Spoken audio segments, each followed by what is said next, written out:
ang mag-asawang Diskaya couple dahil sa pandaraya sa bidding. Well, we will wait for that kung ano ang gagawing kaso at papaano nila kukolektahin ang 300 billion pesos as penalty dito sa sindikato at isang criminal conspiracy na uri ng mga pagsasagawa ng bidding na nakikipagsabwatan ang DPWH, ang taga-DBM, and even ang Commission on Audit. Nakakalusot po ang mga sindikato na ginagawa ng mga criminal na contractors, including po si Saldico, na isa din pong contractor at the same time, isa ding matador at tagakatay ng pondo sa Kongreso. matador talaga ha. So 300 billion pesos para sa mga kumpanya ng Diskaya couple, no? Bilang penalty na ipapatupad o ipapataw ng DPWH dahil sa pandaraya sa bidding. Hindi pa kasama dito ang forfeiture and seizure proceedings that must be filed by the Anti-Money Laundering Council at the court. Sa Court of Appeals po usually yan ginagawa upang mabawi po ang mga dinambong at tinakaw na yaman ng mga Diskaya. And a lot of other contractors will be given the same na paghahabol, hindi lamang po sa pagpapatupad mga kababayan nitong penalties related to the rig bidding o ang pandaraya at mga pandarambong sa isang pakikipagsabwatan na bidding process. So sa mga Diskaya couple alone, mga 300 billion pesos po ang kanilang penalty. Kay Saldico, dapat hindi bababa sa 10 billion sapagkat ang estimated na program of works na napunta kay Saldico with a budget of around 50 billion pesos. Tumataginting po na 50 billion pesos ang kinopo at kinobra ni Saldico sa mga proyekto simula 2024 and 2025 alone. But if we are going to factor in itong mga 2023, 2024, and 2025, mga 3 taon at kalahati na nangontrata at nanamantala at nagsindikato sila Saldico, ay mga aabot daw ito sa kulang-kulang 100 billion pesos na mga proyekto ang hinawakan ni Saldico. Uli pong nanawagan ang kanyang anak na si Ellis Co. Ang apelyido ay Co, C-O, pero ang kanyang first name ay E-L-L-I-S. Ellis Co. Ibig sabihin po, pinapalo up niya ang kanyang binabanggit na ikinahihiya niya ng lubusan itong mga iskandalo na kinasasangkutan ng kanyang ama na si Saldico at ng kanyang pamilya. Well, lumalabas pa lang pangalan niya ay incorporator ito sa ilang kumpanya like I think Hightone at saka sa SunWest din po lumalabas sa mga articles of incorporation ng mga officers ng naturang korporasyon itong si Ellis Co. Pero sabi niya, ginamit lamang ang pangalan niya but he was not actively engaged or being involved in any business affairs or in any actual operations nito mga kumpanya ng kanyang tatay at ng kanyang pamilya. So, paano makukulong si Saldico at si Martin Romualdez? Simple, dapat po isampa ang kaso na plunder and economic sabotage sapagkat mga pundo po ito at mga proyekto na para sa taong bayan at galing ito sa buwis ng mga mamamayan. Hindi lamang po ito 100 million kundi billions of pesos hanggang umaabot sa mahigit 1 trilyon ka pesos sa flood control projects alone. These are serious or heinous crimes na pwedeng mahulog po hindi lamang sa plunder, which is punishable by reclusion perpetua or life imprisonment, kung hindi pati na rin po ang economic sabotage, mga kababayan. Bakit economic sabotage ka, Eric? Sapagkat ang economic sabotage po, nangangahulugan yan na ninanakaw mo at kinukuha ang mga pondo at proyekto ng gobyerno para pagkakitaan mo to the detriment of the entire economy, to the detriment of the entire population. Kaya ang tawag dyan, economic sabotage. So mabigat din po yan na krimen, no? So makukulong lamang si Saldico at si Martin Romualdez kung gagawin po ng seryoso at may katuturan at katotohanan ni Marcos Jr. na ipag-uutos na niya ang case build-up at ang serious criminal prosecution against Martin Romualdez, Saldico, and the Gang of 6+1 na mga alipores ni Romualdez sa Kongreso at mga magnanakaw at mandarambong sa DPWH at pati ang mga kriminal na contractors. Marcos Jr., if he is not really into the being mastermind or chief architect nitong malawakang pandarambong at malawakang pagnanakaw sa kaban ng bayan, then he should walk the talk. Ibig sabihin po, ipakita niya na siya ang namumuno at nagsasagawa ng mga hakbang at konkretong mga desisyon kung saan gagamitin po ang tinatawag na full force of the law and the full weight of the authority of the state and the government. He can do that. Hindi na niya kailangan actually itong mga investigative body na to na tinatawag na ICI. Hindi na niya kailangan pang antayin ang Senate Blue Ribbon Committee. Marcos Jr. himself, if indeed and truly is not involved in any of these plunderous crimes of massive corruption and massive na pagnanakaw sa kaban ng bayan, madali po niyang iutos ito eh. Madali niyang ipag-utos sa Anti-Money Laundering Council or AMLAC. Madali niyang ipag-utos sa Department of Justice, sa Solicitor General at sa mga lahat ng mga kapangyarihan at poder na nasa disposal niya bilang presidente. He can do these things without waiting doon po sa gagawin pa ng Senate Blue Ribbon Committee or any investigative body sapagkat these are all recommendatory. But the evidence and the weight of the decision ay malinaw po na bumabalik kay Marcos Jr. Ang qualifier po yan ay kung hindi talaga siya involved, gagawin niya ito.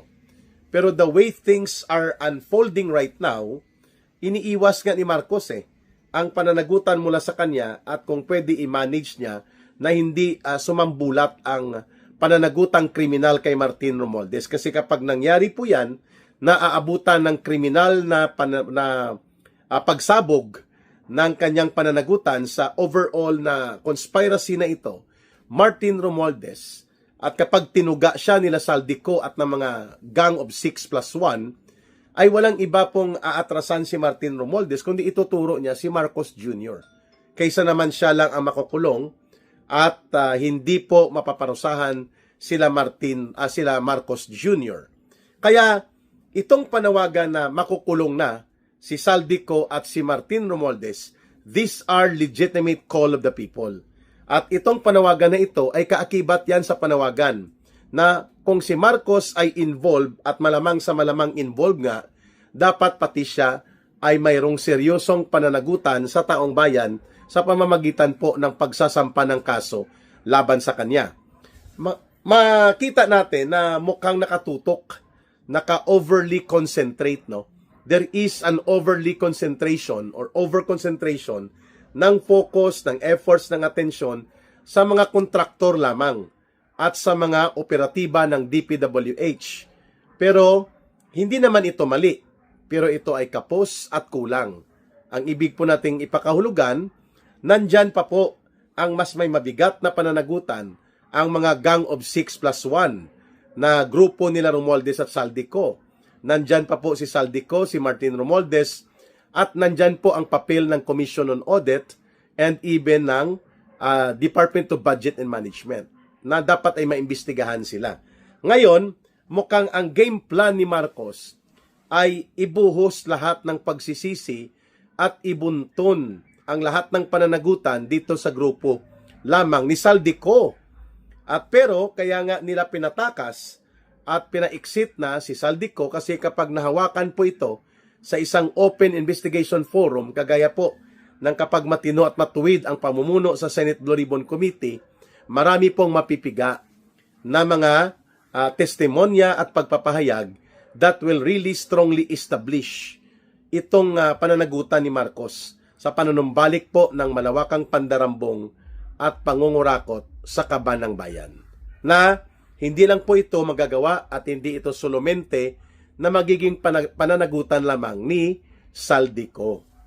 Ngayon, maliban po sa pagbubuo ng case build-up, napilitan na rin yata magpahayag si Boying Rimulya na aside from Saldico, ay kanila na rin daw po bubuksan ang investigasyon sa kanyang fraternity brad at barkada nila na si Martin Romualdez, no? I think they belong to Upsilon na fraternity sa UP. Itong si Martin Romualdez at si Boying Rimulya. Pero yan po ay pabalat bunga na uri ng pahayag. Kasi until now, there is no immigration lookout bulletin order, or there is no AMLAC order, or there is no BID operations to go to court na ipakansila po ang passport ni Saldico at habulin siya para mapilitan siyang lumaya sa Europe sa kanyang pagtatago. Same way na walang ganong effort of serious and concrete actions na ginagawa po para mapanagot din si Martin Romualdez. And the orders of having serious na mga case build-up at talagang ilalarga at gagamitin ng seryoso ang buong kapangyarihan ng batas at buong bigat ng instrumentalidad ng Estado at ng gobyerno, the mobilization of the operations or apparatus of the state and the government can only be done by Marcos Jr. Kung hindi niya gagawin ito, malamang po mahuhulog lamang sa limot na mga kaso hanggang ang susunod na mga henerasyon po, dahil hindi naman nakulong at naparusahan, sila Marcos, sila Saldico at sila Romualdez, may posibilidad na uulit lang po ang ganitong kalagayan ng ating mga mamamayan na patuloy silang tinatapakan, ginagahasa at pinagsasamantalahan ng sariling gobyerno nila mismo. And we would like to see ang pahayag na ito ni Vince Dizon na makukulong daw ang mga contractors at tatanggalan pa ng mga professional licenses sa Professional Regulations Commission o PRC itong mga engineers at mga accountants. Inuna po ni Secretary Vince Dizon ang mga taga Bulacan District Engineering Office na dapat ang lahat ng sangkot na mga accountants or CPA at mga engineers, dahil po sila ay may license sa regulatory body ng gobyerno na PRC, ay pwede pong ipakansila ang kanilang license of professional registration. At nang sa ganon, hindi na po nila magagamit ang kanilang profesyon at license. No? Magandang panukala yan sa bahagi ni Vince Dizon, subalit kailangan po samahan yan ng AMLAC petition sa court para mabawi at mapanagot sila itong mga binabanggit na mga tiwaling opisyal ng DPWH. At ang kasabwat nila mga kontraktor ay dapat forever ban. Dapat wala din po silang karapatan na manatili na nangungontrata. Hindi lamang po ang pagbibigay ng penalties. Like itong sa mga Diskaya couple, ang kanilang penalties mga kababayan ay aabot po sa 300 billion pesos. Mahalagang puntuhan po natin ito sapagkat ang anumang mga hakbang na nakatuon lamang sa mga sapsap at butete na mga involved sa malakihang krimen na ito ay hindi po makakamit ang hustisya at katarungan para sa mamamayang Pilipino. Kaya marapat lamang po na itong si mga Diskaya couple na ito, itong iba pa mga kontraktor, ay dapat isama na rin po sila Saldico at Martin Romualdez na tanggalan ng karapatan na mag-travel, at kung kinakailangang i-cancel ang passport ni Saldico upang mapipilitan siyang bumalik ng Pilipinas, ay bakit hindi natin gagawin? Ganon din po kay Martin Romualdez. Akala ko ang pronouncement ni Secretary Boying Rimulya kagabi, there will be no sacred cows. Ay ang mga sinasabi niyang sacred cows, selective. Pagdating po sa grupo nila, no, na nagagamit nila laban sa mga Duterte political group, even ang mga communist terrorist group, nakakakuha po sila ng mga concessions mismo at mga ariglong kompromiso kay Martin Romualdez, hindi lamang ang pera na dinadambong nila mula sa kaban ng bayan. Ayun. Pero at least, no, maganda na rin po ang panimula ng mga ginagawang hakbang ni Mr. Vince Dizon na pakakasuhan na ang mga Diskaya couple at ganoon din po ang mga kasabwat na kontraktor, babawiin ang kanilang ari-arian sa pamamagitan po ng pagbubuo ng case build-up and possibility of the role of Anti-Money Laundering Council.